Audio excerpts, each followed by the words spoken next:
Minhas irmãs, abra a sua Bíblia comigo. Eu quero falar hoje também sobre uma mãe.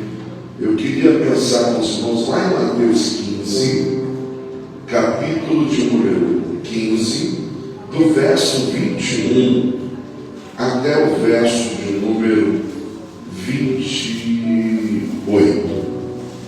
Mateus, capítulo de número 15, verso de número 21 até o 28. Diz assim a palavra do Senhor, para nós ganharmos tempo. Eu vou ler na mesma versão de vocês, a Almeida Corrigida e Fiel, que diz assim: E partindo Jesus dali, foi para as partes de Tiro e de Sidom. E eis que uma mulher cananeia, que saíra daquelas cercanias, clamou dizendo: Senhor, filho de Davi, tem misericórdia de mim, que minha filha está miseravelmente endemoniada. Mas ele não lhe respondeu palavra. E os seus discípulos, chegando a ele, rogaram-lhe, dizendo: Despede-a, que vem gritando atrás de nós. E ele respondendo disse: Eu não fui enviado senão as ovelhas perdidas da casa de Israel. Então chegou ela e o adorou, dizendo: Senhor, socorre-me. Ele, porém, respondendo, disse: Não é bom pegar o pão dos filhos e deitá-lo aos cachorrinhos. E ela disse: Sim, Senhor, mas também os cachorrinhos comem das migalhas que caem da mesa dos seus senhores. Então respondeu Jesus e lhe disse: Ó mulher, grande é a tua fé, seja isso feito para contigo, como tu desejas. E desde aquela hora a sua vida ficou sã. Amém, queridos?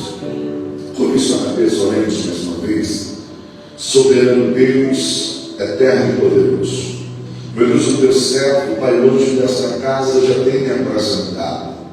Mas mais uma vez, após ler a tua palavra, Senhor, entendo que sou dependente de ti.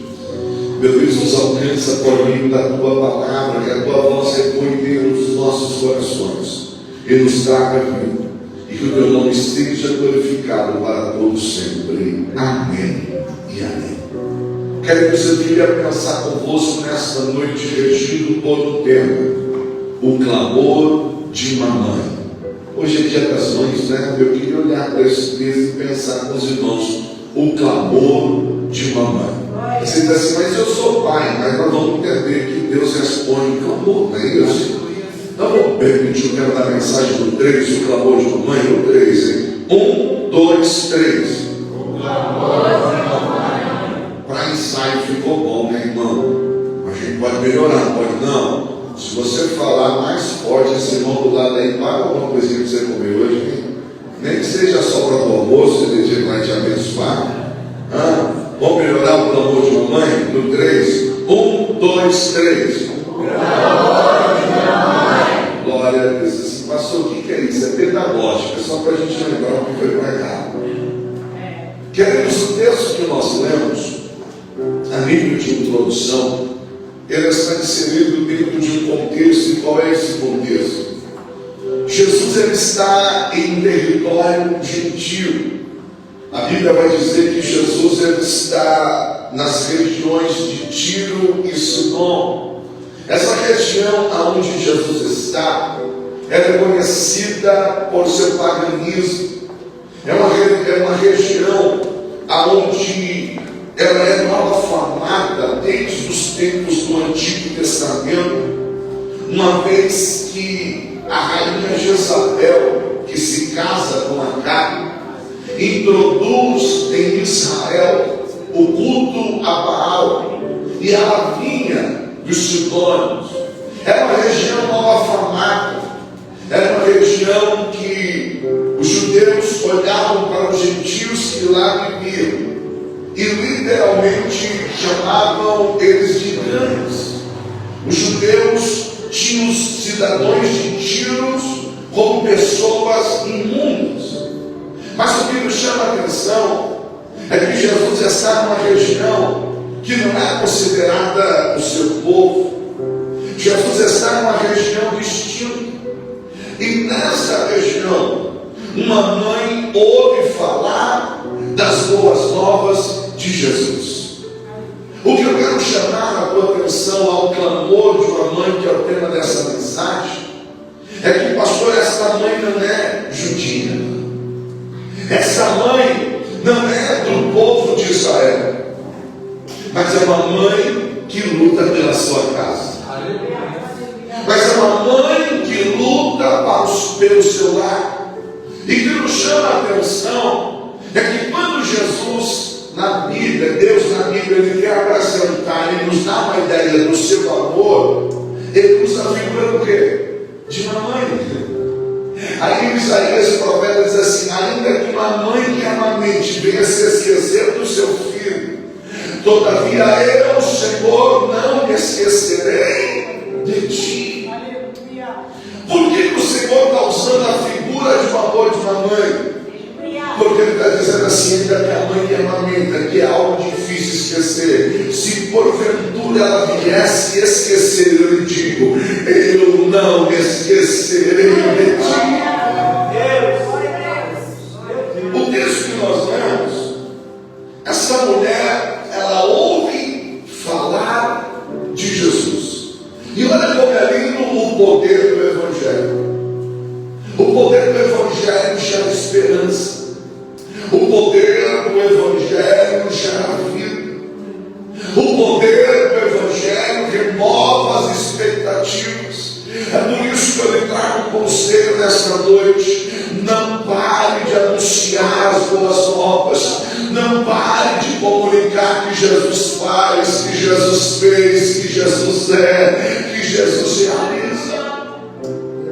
Quando essa mulher ouve falar de Jesus, essa mulher então se posiciona e vai em busca do seu milagre. Eu quero dizer para você que Ele ainda continua fazendo milagre. Spurgeon, certa feita, considerado um dos príncipes dos pregadores, ele usa a seguinte expressão: uma pequena fé levará a minha alma até o céu, mas uma grande fé trará ao céu a minha alma. O que ele está dizendo com isso? Que uma pequena fé faz entronizar Deus, mas quando a minha fé é viva e ativa, ela faz Deus se mover em um ambiente aonde eu estou. Essa mãe ouve falar de Jesus. E aí, pensando sobre isso, eu quero de forma bem rápida, para não ser cansativo aos irmãos, destacar alguns pontos ou algumas verdades sobre o clamor de uma mãe. A primeira verdade que eu quero pensar com os irmãos é que esta mãe descobre a casa aonde Jesus está. Quando a gente lê essa passagem à luz de Marcos, capítulo 7, verso 24, olha que interessante o texto. Marcos 7, verso 24 diz assim: e levantando-se dali, foi para os termos de Tiro e Sidom. Aí o texto diz: e entrando em uma casa, não queria que alguém soubesse, mas não pôde se esconder. Sabe por quê? Porque a casa onde Jesus está, o ambiente é diferente. A casa onde Jesus está, a atmosfera é diferente. Eu imagino essa mãe dizendo assim: eu preciso de um milagre. E eu ouvi falar que Jesus faz milagre. E eu ouvi falar que Ele está na região. Essa mãe então sai, dizendo assim: eu preciso encontrar a casa onde Jesus está. E o texto de Marcos diz: eles não queriam que ninguém soubesse, mas não pôde se ocultar. Sabe por quê? Porque onde Jesus está é diferente. Então se alegre nessa noite. Por quê? Porque a palavra de Deus diz: onde houvesse 2 ou 3 reunidos em meu nome, eu ali estarei. E nós entramos aqui nesta casa, e eu não sei se merece um glória a Deus, um aleluia, mas eu senti a presença dele na casa. E se a presença dele está na casa, tem milagre milagre, você veio buscar milagre para os teus filhos, milagre, você veio buscar milagre lá para a tua casa. O mesmo Jesus que operou na vida dessa mulher continua operando agora. Jesus está na casa. Marcos diz que, embora eles não queriam que ninguém soubesse, não pode se ocultar. Quando a gente traça um paralelo entre Mateus e Marcos, são evangelhos sinóticos, ou seja, são vistos de uma mesma ótica. E aí alguém olha e diz assim: mas espera aí, Mateus diz que ela vem gritando, Marcos diz que eles vão entrar numa casa que não queria que ninguém soubesse. Quando a gente traça o paralelo, então a ideia que se tem é mais ou menos assim: Jesus e os discípulos estão entrando numa casa, quando ela vê de longe, ela diz assim: Jesus, filho de Davi, tem misericórdia de mim. Há quem diga hoje em dia que diz assim: o importante é buscar uma religião. Eu digo não, o importante é buscar a casa onde Jesus está. Mas o importante é se ter uma religião. A palavra religião vem do latim religare, pelo menos uma das suas definições, que significa regras que ligam o homem a Deus. A religião muda o homem só do lado de fora. Jesus muda o homem de dentro e reflete para o lado de fora. Nós não precisamos de mais uma religião, nós precisamos é ter um encontro com Jesus.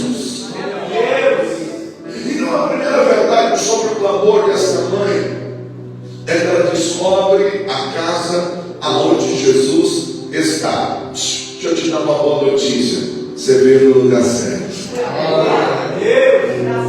Pastor, como é que você pode ter certeza? Ô irmão, se você não sentiu Deus ainda, abre o coração. De verdade, desde o começo eu cheguei, já estava tendo os louvores, uma presença tão gostosa, não é? Eu vou dizer uma coisa para você, irmão: Deus nos leva em muitos lugares. Às vezes a gente prega um congresso, tanta gente, tão lotado. Aí eu vou dizer uma coisa para você: eu gosto tanto quando a gente chega num ambiente, a casa gostosa, aconchegante. Aí talvez alguém fica preocupado, diz assim: mas faltou fulano, faltou ciclano. Deixa eu te dizer uma coisa: sabe quem não faltou? A presença dele.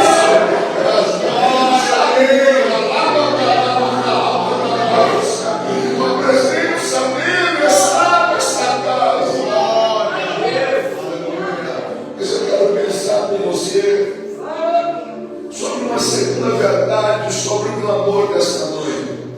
E eu aprendo com essa mãe, eu sendo pai, eu aprendo com essa mãe. Qual é a segunda verdade sobre o clamor dessa mãe? Essa mãe, ela discerne o problema que atinge a sua casa. Observe que quando nós olhamos o texto, ela vem clamando, diz assim, lá em Mateus: Jesus, filho de Davi, tem misericórdia de mim, porque a minha filha está miseravelmente endemoniada. Ela sabia que aquilo que estava rondando a sua casa não era da terra, era espiritual. Ela sabia que aquele ataque que estava vindo contra a sua casa, e especialmente contra a sua filha, não era de ordem física. Pastor, qual é a importância disso? Queridos, quando nós temos o discernimento contra quem nós estamos lutando, nós sabemos qual é a arma que precisamos usar. Talvez você está aí na tua casa enfrentando uma luta, e aí você olha e diz assim: é o meu marido, e talvez não é o seu marido.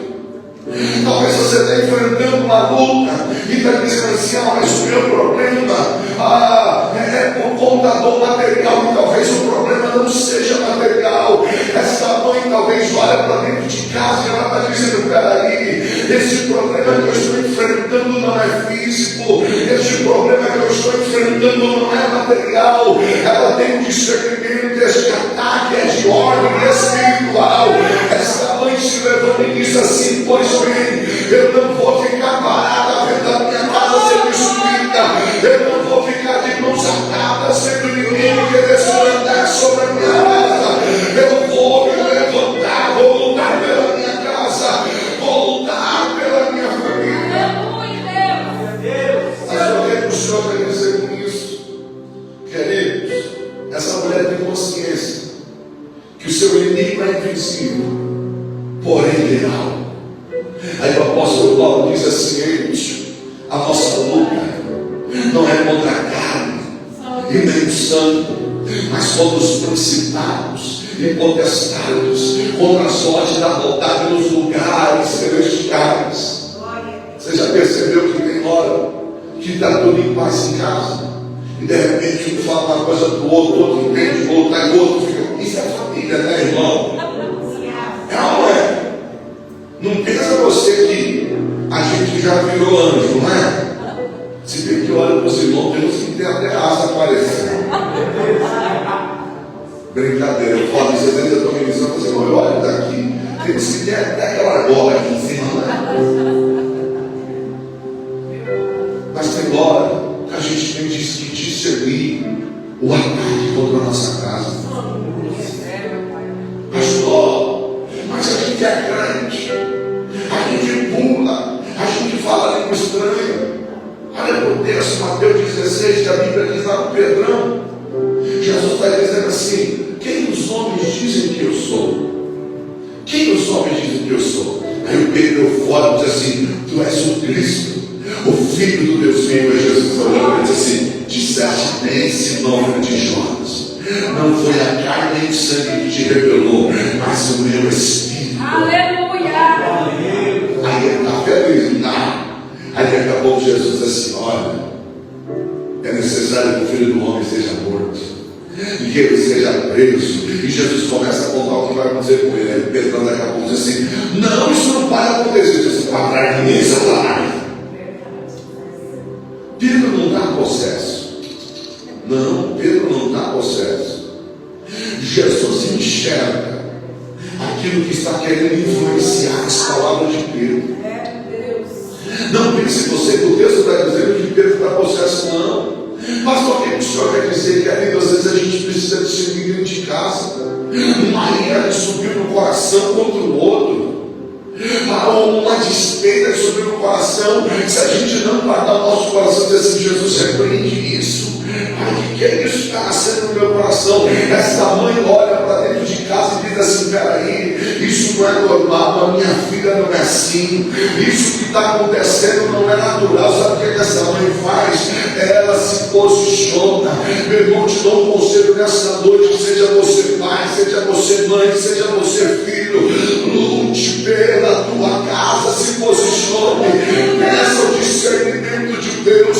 A gente busca o dom de línguas, é maravilhoso. A gente busca o dom de profecia, é maravilhoso. Mas coisa boa é ter o discernimento de espírito. É olhar e dizer assim: peraí, Satanás, aqui na minha casa não. Os meus filhos são do Senhor, o meu casamento é do Senhor, a minha casa é do Senhor. Mas o que me chama a atenção sobre uma terceira verdade é essa, acerca desta mãe.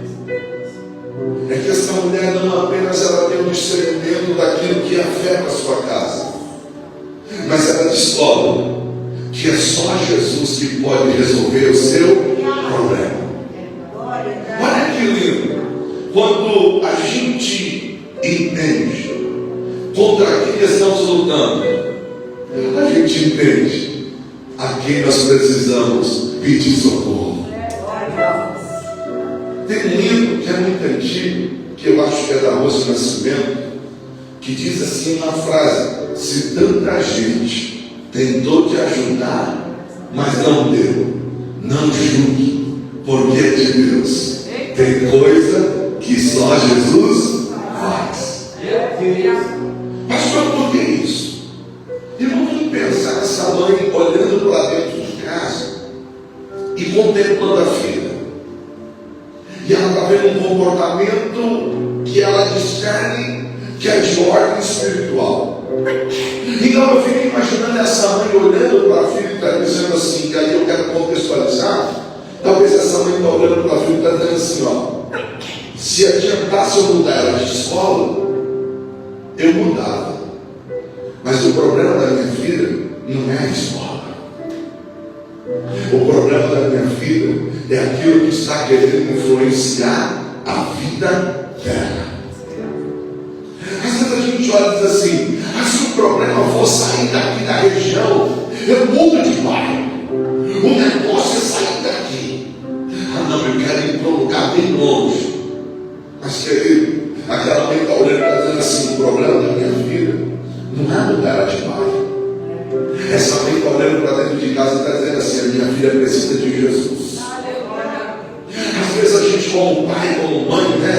Às vezes a mãe olha, eu já vi algumas irmãs dizendo isso, às vezes você está aconselhando alguém e a mãe olha assim, minha filha precisa, minha filha está precisando de um namorado. Essa menina precisa de um namorado, e eu quero me dizer, não é namorado que ela precisa de Jesus. Esses dias eu assisti, faz um tempo, eu assisti uma reportagem de uma mãe que dizia assim, eu estou sofrendo, e ela falou das síndromes, né, os problemas emocionais que a gente sabe que existem. E essa mulher disse o seguinte, eu só acalmo quando eu vou ao shopping e começo a fazer compra. Ela disse assim, às vezes numa saída eu chego a gastar 10 mil. Aí a reportagem disse, mas e aí? Ela falou assim, o problema é que a minha filha está passando pelo mesmo problema. Quando bate a ansiedade, aquele desespero, aquela angústia, precisamos sair, vamos no shopping, e só melhora quando está fazendo compra.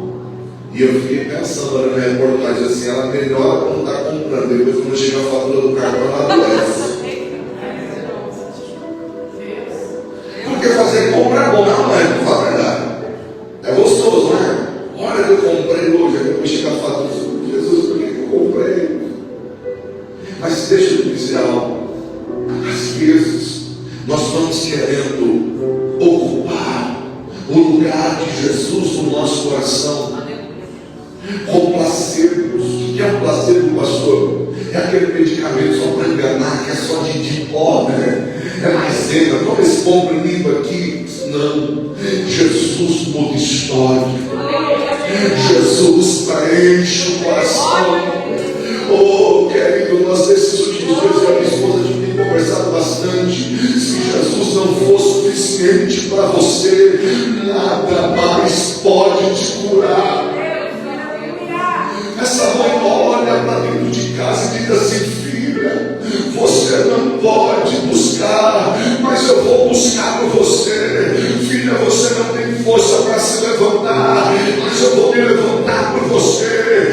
Filha, você não está conseguindo ir, mas eu vou por você. E essa mãe está entendendo, dizendo assim, eu não posso, mas eu vou buscar quem pode. Eu não tenho, mas eu vou buscar quem tem.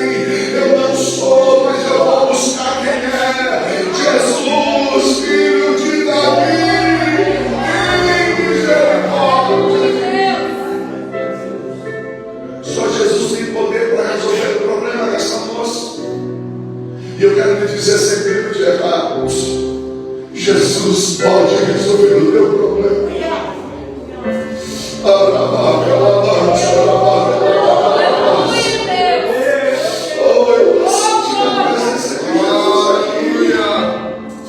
Oh, Jesus está curando o teu coração hoje.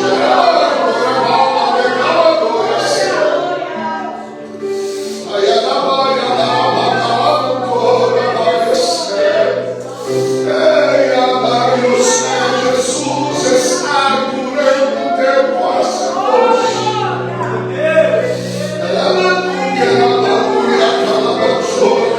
Jesus está neste lugar. Jesus está neste ambiente. E está dizendo, Jesus, a minha casa precisa de um milagre. A minha casa precisa de um milagre. Eu vim aqui para dizer para você, esse milagre vai chegar lá na tua casa. Esse milagre vai chegar lá na tua família. Vai, o milagre vai chegar lá.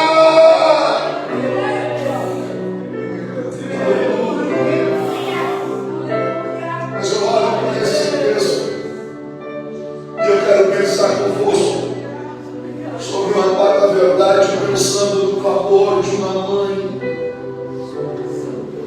perseverou em meio ao silêncio. Quando nós olhamos o verso 23 de Mateus 15, diz assim: e eis que uma mulher cananeia que saída daquelas cercanias clamou, dizendo: Senhor, filho de Davi, tem misericórdia de mim, porque a minha filha está miseravelmente endemoniada. Verso 23, parte A diz assim: mas ele não lhe respondeu palavra. Você tem ideia do que é isso? Você está clamando, e Jesus em silêncio. Mas olha que me chamou a atenção. Mesmo em meio ao silêncio, ela não deixou de clamar. Deixa eu explicar. Vamos entender a logística desse texto. Ela vem clamando, mas o texto do verso 20 diz: mas ele não respondeu palavra. Pergunta que eu vos faço é: Jesus ouviu sim ou não? Olha o contexto: sim ou não? Sim. Só não respondeu. O silêncio não quer dizer que Deus não ouviu. O silêncio é apenas quer dizer que ele ainda não respondeu. Então não clame até ele ouvir, clame até ele responder. Enquanto Jesus não responde, ela continua clamando: Jesus, filho de Davi, tem misericórdia de mim. Jesus, filho de Davi, tem misericórdia de mim. Sabia que o silêncio é pedagógico? Sabia que o silêncio de Deus a nós é pedagógico? Como assim? Você já parou para pensar? Se Deus fosse responder todas as suas orações, todas as suas petições, no exato momento que você falou? Já parou para pensar nisso? Como assim? Você está lá na empresa, aconteceu qualquer coisa lá e você diz assim: não aguento mais esse lugar, só queria que Jesus me arrancasse daqui. Aí, quando é a tarde, alguém chega a você: você está sabendo? Vai ter corte aí, vão mandar muita gente embora. Ou o crente que eu lembro disse que não aguentava mais nada, diz assim: a porta que Deus abre, ninguém fecha, porque Deus me colocou aqui. Aí de manhã você não estava querendo ir embora.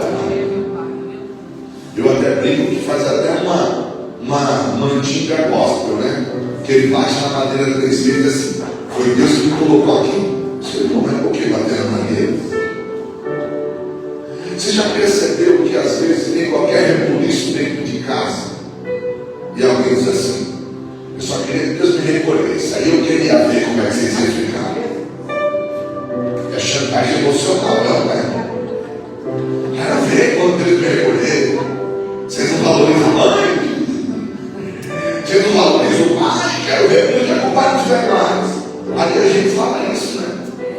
Depois sai de lá, sente uma dorzinha do lado assim: Jesus, eu estava brincando, quero ir agora não. Eu não quero ir agora não.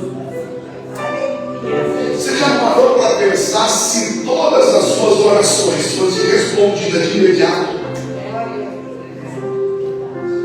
Você já parou para pensar que tem hora que a gente pede algo, daqui a pouco a gente diz: não, Jesus, eu não quero mais isso, eu agora não quero isso, não, Deus, eu não quero mais ficar nisso, não. Pastor, mas o que tem a ver o silêncio? O silêncio é pedagógico. O silêncio prova aonde verdadeiramente estão os nossos corações. Ela perseverou em meio ao silêncio. Eu vim aqui buscar algo, e mesmo que ele ainda não tenha me respondido, eu não vou parar de clamar. Já chegou a bênção? Não. Então continua clamando. Já aconteceu? Ainda não. Então continua pedindo. Mas olha para o texto e quero pensar com os irmãos uma quinta verdade à luz desse tema: o poder de um clamor, ou o clamor de uma mãe. Ela venceu o desprezo por parte daqueles que andam com Jesus.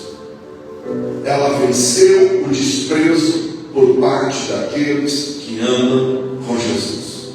Verso 23 diz assim: mas ele não lhe respondeu palavra. Quem é ele no texto? Jesus. Jesus está em silêncio.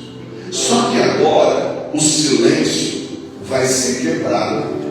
E o verso continua dizendo assim: e os seus discípulos, chegando ao pé dele, rogaram dizendo: despede-a, porque vem gritando atrás de nós. Imagina a cena: Jesus, filho de Davi, tem misericórdia de mim. E Jesus calado.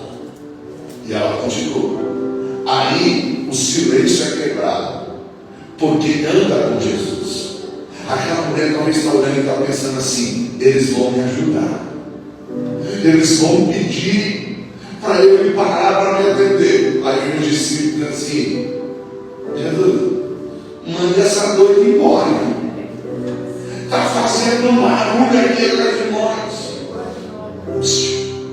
Você já pensou se ela fosse como alguns crentes que existem hoje? Pastor, não vou vir mais para a igreja, o Senhor me perdoa, mas é porque eu vi umas coisas que me chateou. Pastor, eu não vou vir mais, pastor, porque eu vi algo que me magoou tanto. Você ouviu de quem? Com quem anda com Jesus. Esses homens sentavam para comer com Jesus. Esses homens andavam lado a lado com Jesus. Mas você sabia que quem anda com Jesus também pode falar besteira? Não deve, mas às vezes fala. Às vezes um momento nervoso pode falar: vem irmão de novo, misericórdia, não tem paciência com essa não. Só que eu fico olhando para essa mulher, e essa mulher tem um objetivo, e quem tem um propósito não desiste. Ela está vindo, Jesus, filho da vida. Eu penso os discípulos dizendo assim: Jesus, manda ela calar. Eu penso que ela olha, criança minha, não vai procurar que não está escrito, mas eu penso que ela olha assim: o negócio é de Jesus, não é de vocês. Eu vim aqui para de Jesus, não foi para de vocês. Está perdendo tempo demais, preocupado com ar, com B, com C. Começa a focar em Jesus. Começa a focar em Jesus. Você não está querendo congregar por causa do ar, não está querendo congregar por causa do B. Não sei, o negócio é Jesus. Mas pastor, o que eles falaram me magoou, eu sei. A gente erra, às vezes a gente está nervoso, fala o que não devia falar, às vezes a gente expressa a nossa opinião, e às vezes a nossa opinião nem sempre é a verdade de Deus.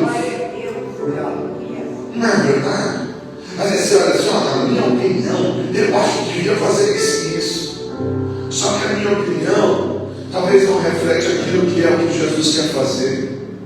O discípulo dizendo: despede ela, porque vem gritando atrás de nós. Mas essa mulher, ela persevera, mesmo ouvindo algo que não lhe agradou. Sabe por quê? Porque o foco dela está em Jesus. Mas eu olho para esse texto e penso numa sexta verdade. Qual é a sexta verdade? Queridos, ela aproveitou a oportunidade que tinha. Talvez você pode expressar a oportunidade que tem simplesmente por coisas que são pequenas, mediante aquilo que Deus quer fazer sobre a tua vida. Quando os discípulos começam a falar: despede ela, porque vem gritando atrás de nós, aquela mulher aproveita a oportunidade que tem e ela se aproxima ainda mais e se lança aos pés de Jesus e o adora. Sabe o que é isso? Ela está ouvindo para ir embora, ela está ouvindo para desistir, mas ela se lança aos pés de Jesus e o adora. Que é interessante, porque Jesus, quando os discípulos falam aquilo, e você olha o verso de número 24, o discípulo diz assim: despede ela. Aí Jesus diz assim: eu não vim senão as ovelhas perdidas da casa de Israel. O que Jesus está dizendo para ela? Escute, Jesus veio primeiro para os judeus, veio para o que eram os seus, mas os seus não o receberam. Mas todos os que creram, Deus lhe fez chamar o Filho de Deus. O que Jesus está dizendo para ela de forma simples? Ainda não é a sua vez. Ainda eu não vi senão as ovelhas perdidas da casa de Israel. Sabe o que ela faz? O verso 25 diz assim: então chegou ela e o adorou, dizendo: Senhor, socorre. O que ela acabou de ouvir? Eu não vim senão as ovelhas perdidas da casa de Israel. Mas ela está dizendo assim: eu cheguei até aqui, eu não vou perder a minha oportunidade. Pastor, o que o senhor quer dizer com isso? Queridos, a necessidade faz eu orar por mim. A necessidade faz eu levantar de madrugada e orar por mim. A necessidade faz eu buscar por mim. Mas só o amor faz eu buscar por outro. Só o amor faz eu orar por outro. Essa mulher acabou de ouvir: eu não vim senão as ovelhas perdidas da casa de Israel. Quem é ela? Uma cananeia. Quem é ela? Ciro Feliz. Ela acabou de ouvir: Jesus está no território gentil. Jesus está dizendo assim: eu não vim senão as ovelhas perdidas da casa de Israel. E ela diz assim: tudo bem. Mas se aproximou ainda mais, se ajoelhou e disse: socorre. Eu sei que ainda não é a minha vez, mas eu não saio daqui até que a minha hora chegue. Você sabe o que é isso? É Jesus dizendo para você: não desista, não para, a tua hora vai chegar. É interessante porque Jesus ele sabe muito bem como trabalhar, né? Jesus continua, e se você olhar o verso do número 26, no 25 ela se aproxima e socorre. No 26 ele diz assim: ele, porém, respondendo, disse: não é bom pegar o pão dos filhos e deitá-lo aos cachorrinhos. Queridos, a gente pode até tentar argumentar o texto e fazer muita coisa, mas Jesus usou uma linguagem que aquela mulher bem entendia. Como assim? Os gentios daquela região eram tidos pelos judeus como cães. Se bem que quando você olha essa palavra no grego, ela está no diminutivo, como se fosse um animalzinho de estimação, um animalzinho de colo. Mas Jesus está usando uma linguagem que ela entende. Jesus está provando a fé daquela mulher. Não é bom tirar o pão dos filhos e deitar os cachorrinhos. Mas qual é a resposta daquela mulher? Eu sei, Senhor. Mas até os cachorrinhos comem das migalhas que caem na mesa do Senhor. Sabe o que é aquela mulher? Aquela mulher é uma adoradora. E aí eu queria pensar com você essa sétima verdade. Um adorador nunca volta de mão vazia. Queridos, mesmo que Jesus, obviamente, Jesus está tratando com ela. Jesus está tratando com aquela mulher. E Jesus sabe muito bem como tratar cada um de nós. Ele é maldoso? Não, ele está trabalhando naquela mulher. Ele não é maldoso. Ele simplesmente está tratando ela em várias esferas. Às vezes o não de Deus para você é só para tratar o teu coração. E a hora que a gente diz assim: Senhor, eu não entendo porque isso ainda não aconteceu na minha vida. Senhor, eu não entendo porque algo ainda não chegou. Ele está dizendo assim: calma, meu filho, eu estou tratando com você. Estou trabalhando em você, trabalhando por você, e vou trabalhar através de você. Mas o que me chama a atenção é que aquela mulher disse assim: Senhor, até os cachorros come da migalha. Sabe o que ela está dizendo? Eu fico aqui embaixo da mesa, não tem problema, porque eu sei que se uma migalha cair em ti, é suficiente para restaurar o meu lar.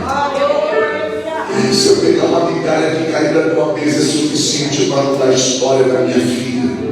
Se uma migalha cair da tua mesa, sabe o que é isso? Fé. Essa mulher tem uma fé verdadeira, querida. Essa mulher tem uma fé viva. Ela tem uma atitude, e a tua atitude de adorador faz a fila andar. Jesus olha para a mulher e diz assim: ó, mulher, grande é a tua fé. Sabe o que eu imagino a cena? Essa mulher está de joelho, Jesus pega ela pela mão e diz assim: quem disse que você vai ficar embaixo da mesa? Ó, mulher, grande é a tua fé. Aleluia. Seja feito para contigo como tu desejas. Olha que lindo isso. Qual era o desejo daquela mulher? A libertação da vida. Qual era o desejo daquela mulher? A restauração da sua casa. Uma fé genuína levou o milagre à sua casa. E o que me chama a atenção é assim, ó, e desde aquela hora, que horas? Desde o verso 28, e desde aquela hora, a pergunta é: que horas? Eu te respondo: hora em que ela estava gritando: Jesus, filho de Davi, tem misericórdia de mim. E ela continuou. Hora em que os discípulos disseram: manda ela embora, porque vim gritando, e ela perseverou. Hora em que ela ouviu assim: não é bom pegar o pão dos filhos e deitar os cachorrinhos, e ela mesmo de joelho diz assim: mas eu estou aqui nem que seja para pegar uma migalha. Ou seja, a hora em que ela estava buscando, sabe o que eu quero dizer? Enquanto você está aqui, Jesus está visitando lá. Enquanto você está aqui, Jesus está trabalhando lá. Enquanto você está clamando aqui, Jesus está entrando com providência lá. Eu quero dizer que nesta noite a tua vida aqui não foi em vão. Enquanto você clamava aqui, Jesus está abrindo porta. Enquanto você clama aqui, Jesus está quebrando correntes. Jesus está quebrando algemas. Ele está entrando com libertação na tua casa. Enquanto você clama aqui, Jesus te visita lá. Eu fico pensando, irmão, o texto não diz, eu quero concluir a minha fala. E eu fico pensando numa situação bem interessante. Essa mulher voltando para casa. Ó mulher, seja feito como tu desejas. E desde aquele momento a sua filha ficou distante. Imagina ela voltando para casa. Vamos imaginar uma cena aqui. Ela se levantando, estava de joelho, olhando para os discípulos. Se eu fosse dar ouvido a vocês, eu tinha que ir embora. Se arruma e vai para casa. Talvez quando chega em casa, eu imagino uma cena. A Bíblia diz que a filha já estava liberta e ela estava liberta. Se essa menina estava de cama ou não, o texto não diz, mas vamos pensar uma coisa. Chega e encontra a filha de pé, boa, sarada. Vamos pensar que filho, às vezes, né? Quando o pai e a mãe saem, às vezes demora os filhos, não desce, não é? Cadê a senhora? Achei que não ia chegar. Eu fico imaginando assim, a mãe entrando. Fico imaginando uma cena na minha cabeça, na minha humilde maneira de pensar, sabe? Quando as mães chegam no ciclo de oração, que os filhos nem sabem onde aumentar. Quando as mães chegam das campanhas de oração, que entra com a biblinha debaixo do braço, deixa ela, aí o filho está bem, aí a mãe olha e diz assim: se tu soubesse que eu passei para tu estar de pé. Se você soubesse o que eu enfrentei cara feia de quem anda com Jesus, enfrentei o Senhor.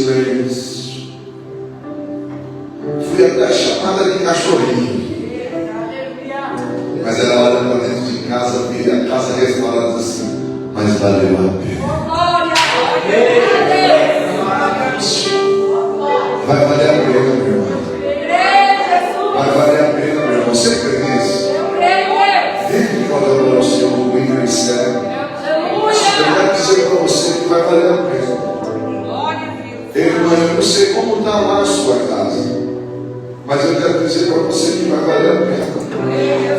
Vai valer a pena buscar pelos seus. Vai valer a pena buscar pela sua parentela. Desista não. Desanima não. Vai valer a pena. Vale a pena, viu? Continua. Meu pastor, está muito difícil. Só desfirma contra quem você está lutando. Porque talvez você pode estar achando que a carne e o sangue, mas não é carne e sangue. Talvez você pode estar lutando contra um inimigo invisível. Mas vou dizer uma coisa para você. Aquele que é poderoso está aqui nessa noite. O inimigo pode até ser invisível, mas o nosso Deus é poderoso para revelar e mostrar onde Ele está. Você crê nisso, irmão? Se você pode, vamos ficar de pé. Não é só para a cadeira descansar um pouco. Se você pode, é claro, né, irmão? Se não pode. Glória a Deus. Você crê que Jesus está visitando a sua casa? Irmão, vamos falar sobre ele. Glória a Deus. Aleluia. Nossa, irmão.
casa, Vai lá em casa. visita o meu lar Visita o meu lar. e faz a obra.